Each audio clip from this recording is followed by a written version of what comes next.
মিশকাত শরীফের 386 নম্বর পৃষ্ঠায়।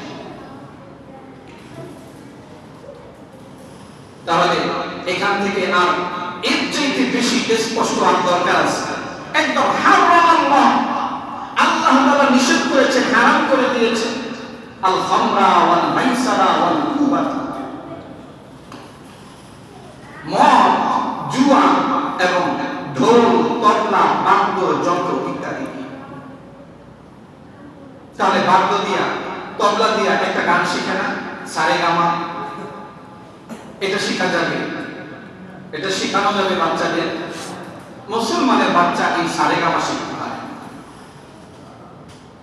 গান শিখতে পারে, পিতামাতাও শিখাইতে পারে, নিষেধ কেন? আমাদের সন্তানদেরকে তো আমরা দিন শিখাইয়া তারপরে দুনিয়া থেকে যাব, ঠিক না? ঠিক। গান শিখাইয়া না তো। জাবের রাদিয়াল্লাহু তাআলা আনহু তিনি বর্ণনা করেন, قال رسول الله صلى الله عليه وسلم الغناء ينبت النفاق في القلب كما ينبت الماء الزرع।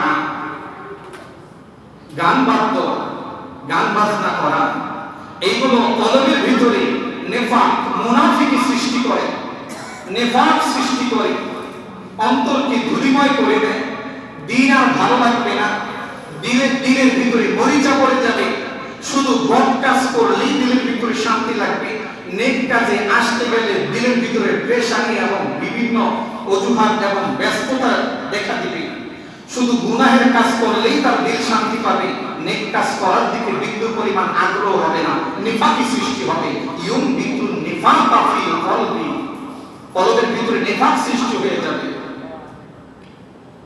নেফাক সৃষ্টি হলে এটা কিভাবে? আল্লাহ রাসূল বলেন, কামা ইয়াকিতুল মাউ সারা, যেমনি ভাবে তোমরা ফসলে পানি দাও, পানি দিলে এই পানির সাথে সাথে এই ফসলগুলো বড় হয়ে যায়।